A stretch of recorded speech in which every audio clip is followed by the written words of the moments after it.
இந்த உலகம் உருண்டைன்னு சொன்னதுக்காக தான் முன்னார்கள் ஏற்றுக்கல. அதுக்கப்புறம் தான் உலகம் உருண்டைங்கிறத ஏற்றுக்கிட்டு இன்னைக்கு உலக மேச கூட உலக உருண்டை பொருளுது.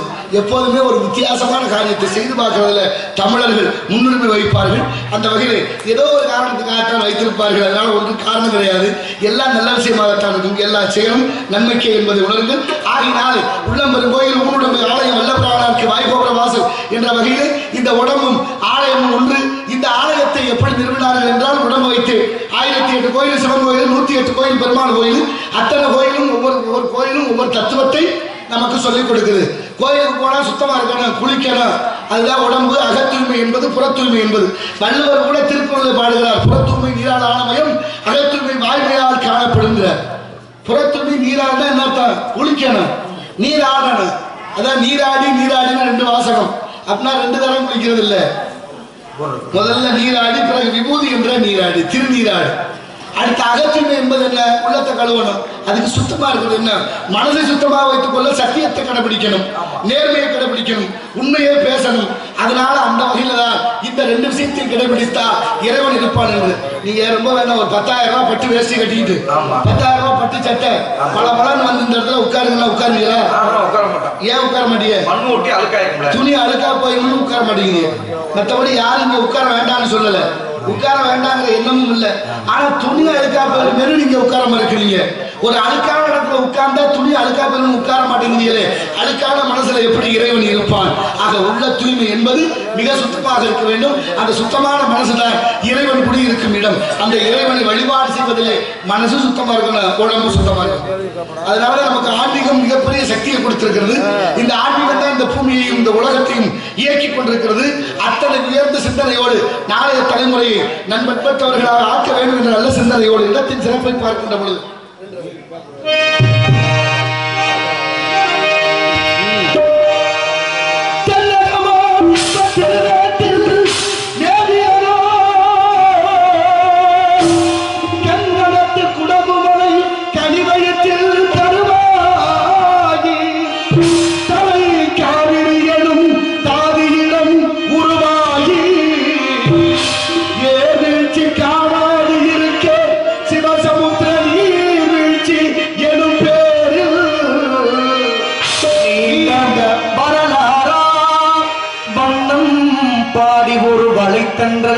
தாளாட்டே கண்ணும் பாடி அடைகடந்து ஆடுதாண்டும் காவிரி என பேர் பெற்று அகண்ட காவிரியார் பின்னடந்து கரிகாலம் கல்லறை கொலிரக்கே காடும் இடமெல்லாம் தாவி பெருகி வந்து தந்தை வளநாட்டை தாயாகி காப்பவளா கருணை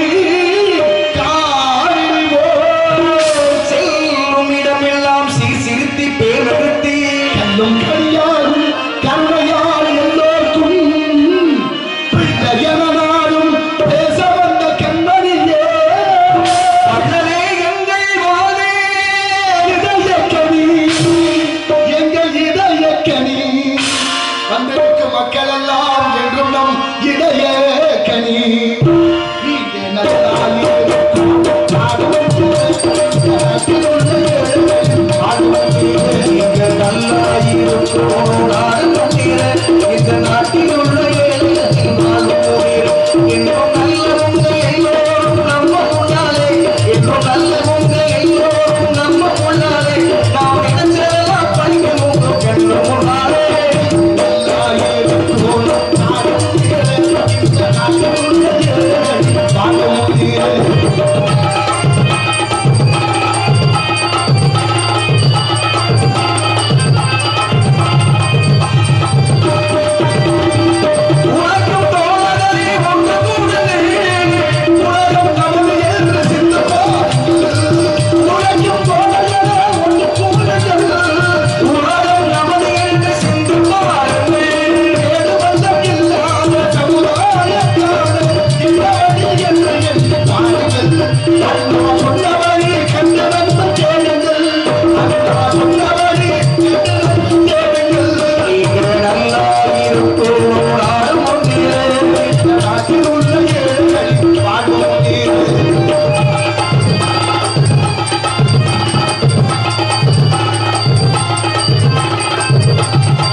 வாடிய பயிரை கண்ட போதெல்லாம் மாடினேன் இறைவா என்று வள்ளலார் பிறந்த பூமி.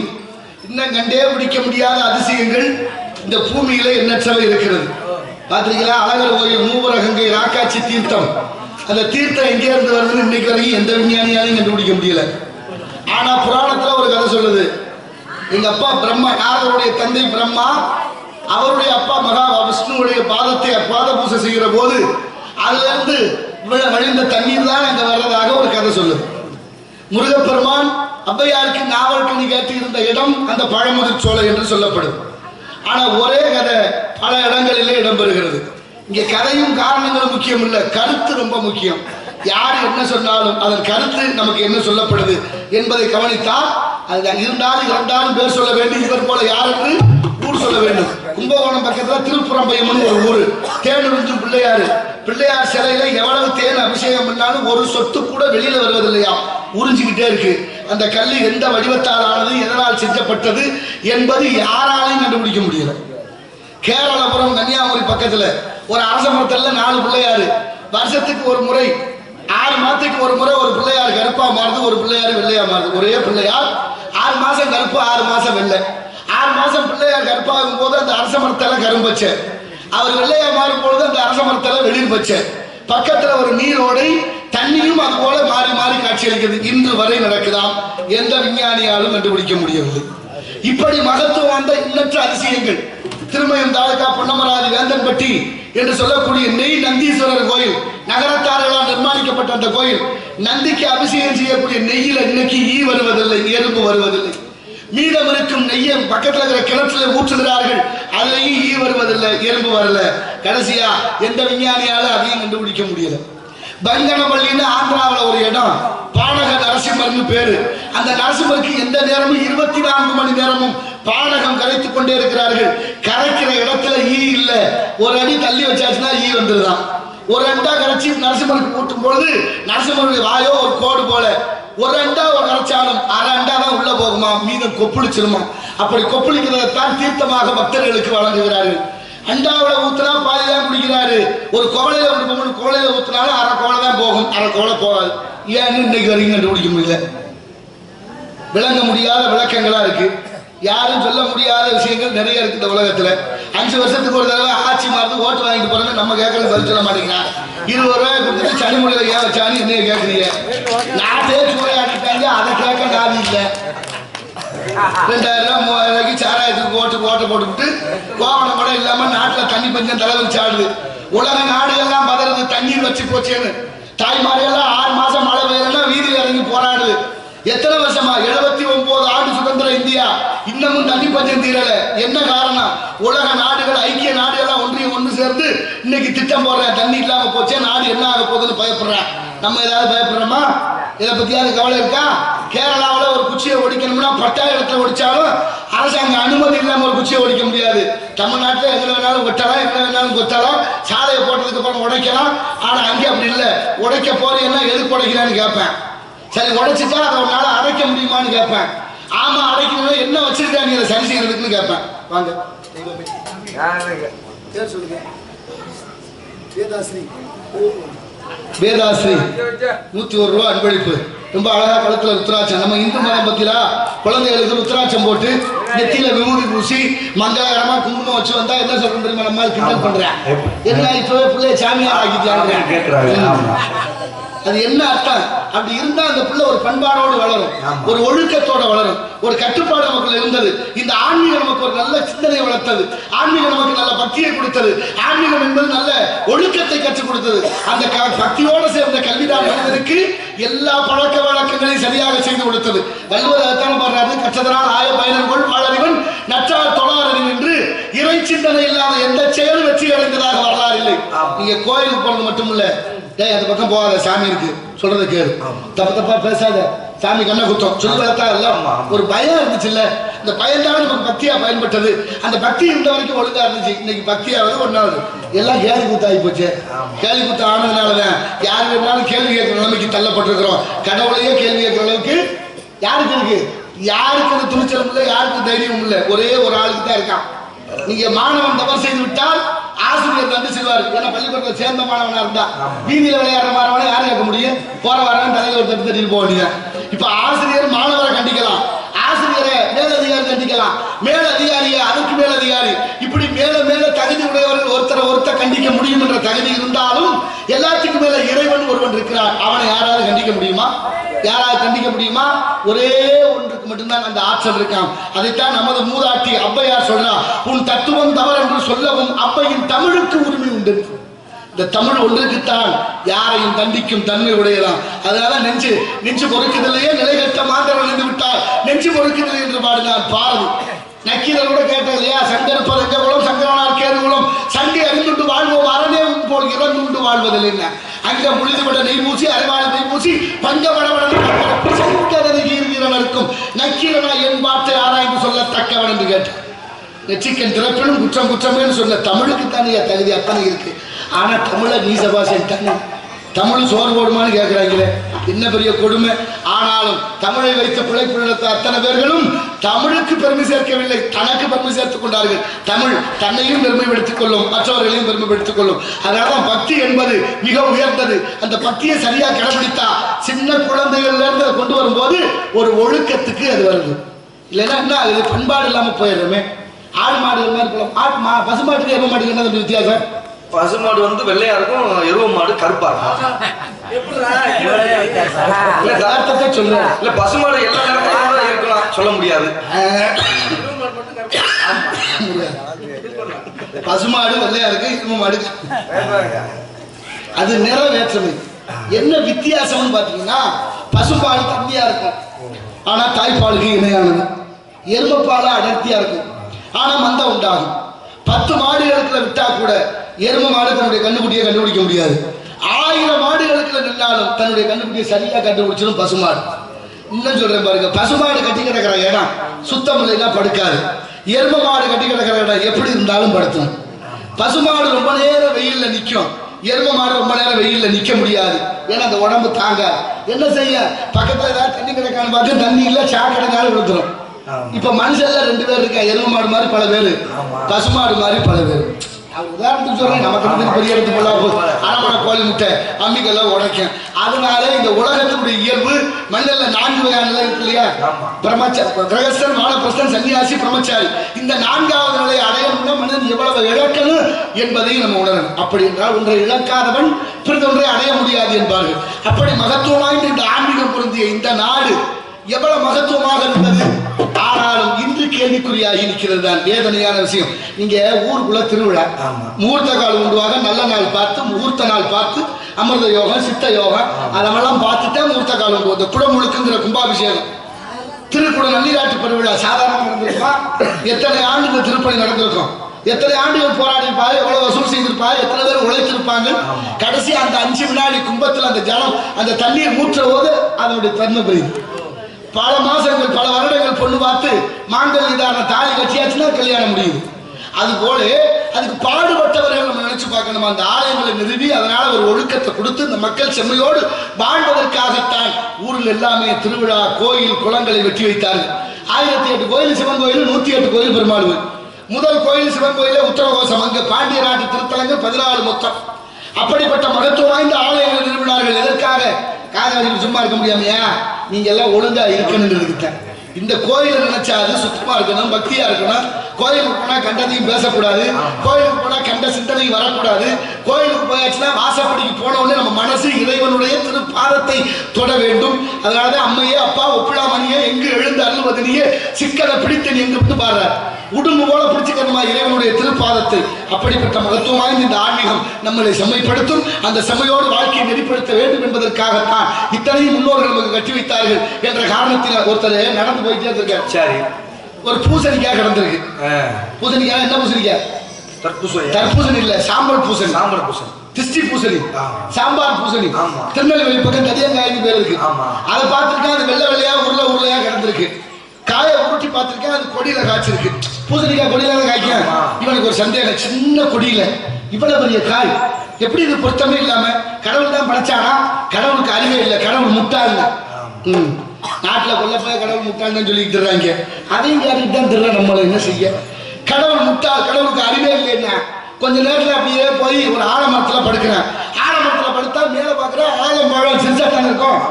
ஆலமரம் சிறுசா இருந்தாலும் இப்ப சொல்றேன், இவ்வளோ பெரிய மரத்தை வச்சு அதுல ஒரு சின்ன பழத்தை வச்சிருக்கேன். ஒரு சின்ன கொடியில இவ்வளவு பெரிய காயப்படுத்திருக்கேன். கொஞ்சம் கூட பொருத்தம் இல்லை. கடவுளுக்கு அறிவே இல்லை, கடவுள் முட்டா அப்படின்னு முடிவு பண்ணிட்டு படுத்திருந்தேன். கொஞ்ச நேரத்துல ஒரு காத்து வந்தது, மரம் அசைந்தது, பழம் நழுவி நெத்தியில தப்பு அம்மான்னு எந்திரிச்சேன். இப்ப பாக்குறேன், ஆஹா, ஒரு சின்ன பழம் இருந்ததுக்கு இந்த வழி வலிக்குத.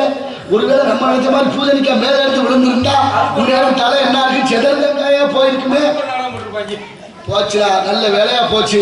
கடவுள் சரியாத்தான் படைச்சிருக்கேன். பூசணிக்காய் கீழே இருக்கணும், ஆலம்பழம் மேல இருக்கணும். எதாவது எங்கெங்க இருக்கணுமோ அதெல்லாம் அங்கங்க வச்சான். அதனால இயற்கை இயற்கையாக, நதி நதியாக, ஆறாக, மலை மலையாக அத்தனை ஒன்று போல இருக்கு. மனுஷ பேராசைக்கு எல்லாம் தலைகளாக போனது என்று சிந்தித்த சிந்தனை தான் நல்ல செயலாற்றல். ஆக சிந்திக்க தெரிந்த மனிதனுக்கு எல்லாம் ஏற்றத்தாழ்வுகள் அனைத்து ஒற்றுமையாக தெரியும் என்பதை போன்று இந்த இடத்தினுடைய சிறப்பை பார்க்கின்ற பொழுது நின்றது. நடந்தாய் பாடி காவேரி, நடந்தாய் பாடி காவேரி, நன்மையெல்லாம் இருக்க, நன்மையெல்லாம் சிறக்க, நடந்தாய் பாடி காவேரி.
வாழி காவேரி. காவேரி வாழியவேன்னு பாடிய பாடல். பாடல் எழுதின போதெல்லாம் காவேரி எப்படி இருந்திருப்பா? வெள்ளம் பெருக்கெடுத்து ஓடி வந்திருக்கும். காவிரி இருக்கிற இடம் இன்னைக்கு முக்கொம்பு வழியா, கல்லணை வழியா, சிறுகாழி தாலுகா. சிறுகாழி தாலுகாவில் போய் பூம்புகாரெல்லாம் கடல்ல கலக்குது. காவிரி இப்ப ஓடுற இடம் 3வது இடம். இதுக்கு முன்னே 2 இடத்துல ஓடி இருக்கு. முதல் இடம் சென்னை அந்த அடையாறு பகுதியில் போய் கடல்ல கலந்துச்சான். 2வது இடம் நம்ம கூவத்தூருக்கு சென்னை அந்த பாண்டிச்சேரிக்கு இடம். ஐயா ஐயா பேர் என்ன? தன்விக் ஸ்ரீராம் சார்பாக ரூபாய் 20 வழங்கியிருக்கிறார்கள். அன்பு தம்பிக்கு வணக்கம். நன்றி நன்றி. குழந்தை உங்களுக்கு இந்த குழந்தையெல்லாம் பார்க்கறது எனக்கு ஒரு அவ்வளவு மன மகிழ்வு. எல்லா பிள்ளைகளும் வச்சுக்கிட்டு ஆமா செல்போன் அலைபேசி வச்சுக்கிட்டே விளையாடுது.